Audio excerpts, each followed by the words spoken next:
আমাদের জীবনে অনেক কিছু অনেক টাইমে অর্জন করতে অনেক বেশি কষ্ট হয়ে যায়। এই যেমন ধরেন আমরা মেয়েদের জীবনে অনেক বেশি কষ্ট হয় ছেলেদের তুলনায়, আমি মনে করি আর কি। কেননা আমরা যারা গ্রামের মেয়ে আছি তারা অনেক কিছু অনেক ছোট ছোট বিষয় আছে যেগুলো পেতেও অনেক বেশি কষ্ট হয়ে যায়।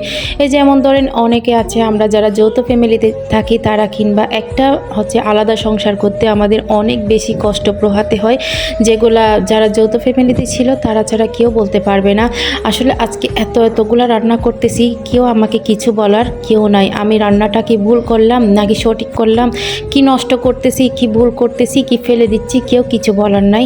আমি রান্নাটা চাইলে এক্সপিরিয়েন্স করতে পারতেছি, চাইলে আমিও নতুন কিছু ট্রাই করতে পারতেছি। কিন্তু আপনি যদি যৌথ ফ্যামিলিতে থাকেন সেটা কখনোই পারবেন না। চাইলেও তাদের কথার বাইরে আপনি যেতে পারবেন না, আপনার হাজব্যান্ড যতই টাকা ইনকাম করুক না কেন। এটা আপনাদের জীবনে আমাদের জীবনে সবচেয়ে একটা বড় সত্য বিষয়, যেটা আমরা কিংবা আমি নিজেও ফেস করে আসছি। এখন যে অবস্থানে আসি আসলে এই অবস্থানটা আমার অর্জন করতে অনেক বেশি পরিমাণ কষ্ট করতে হয়েছে। এটা আসলে একদিনে হয় নাই। এই যে দেখতেছেন এত সুন্দর একটা আমার কিচেন ঘর, এই ছত এত সুন্দর, আমি রান্না বান্না করতেছি, এত কিছু করতেছি, এগুলো আসলে একদিনে কখনো সম্ভব হয় নাই। প্রত্যেকটা মানুষের জীবনে অনেক কিছু স্যাক্রিফাইস করতে হয়, আমার নিজেরও অনেক কিছু স্যাক্রিফাইস করতে হয়েছে, তারপরে এসে এগুলো আমি অর্জন করতে পেরেছি। জীবনে একলা হওয়াটা বেশি জরুরি না। আমি মনে করি নিজের ইচ্ছেটাকে যদি আপনি প্রাধান্য দিতে পারেন, আপনি যদি জয়েন্ট ফ্যামিলিতেও থাকেন না, তাহলে আপনার কোনো প্রবলেম হবে না।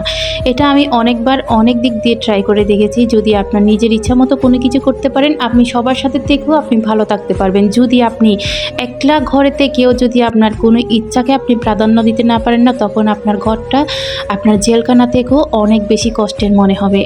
এটা আমি অনেকবার আসলে এক্সপিরিয়েন্স করে দেখেছি, যেটা আপনাদের সাথে করে শেয়ার করতেছি। আসলে অনেক কিছু বক করলাম, এখন আপনাদের সাথে মূল কথায় আসা যাক। আজকে অনেকগুলো আইটেম রান্না করতেছি। দুপুরে যেহেতু মেহমান আসবে, আজকে শুক্রবারের দিন, আমি ভাতগুলো অলরেডি এখানে চাউলগুলো ধুয়ে রাখছি। যেহেতু মেহমানরা দুপুরের দিকে আসবে, ভাতটা গরম থাকতে হবে। আমি 12টার দিকে ভাতটা বসাবো। এভাবে চাইলে আপনারা রান্নাটা করতে পারেন।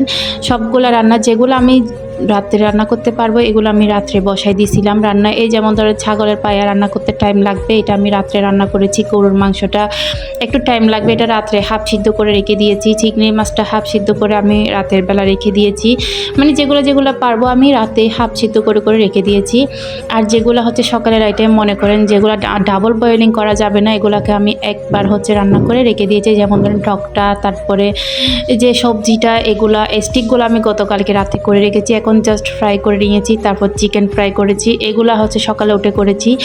আজকে আমি নাস্তার আইটেম কিছুই বানাই না, সব কিছু কিনা মানে বাজার কেনাই হবে, যেহেতু এতগুলা কাজের মধ্যে পারবো না। সাথে মিষ্টিও ছিল, আসলে যেহেতু মেহমানরা নতুন ঘরে আসবে, মিষ্টি তো অবশ্যই থাকতে হবে। আমার আয়োজনটা আসলে এতটুকুই ছিল। একলা হাতে এর চাইতে বেশি কিছু আমি করতে পারিনি, আর নাস্তার আইটেমও অনেক কম করেছিলাম।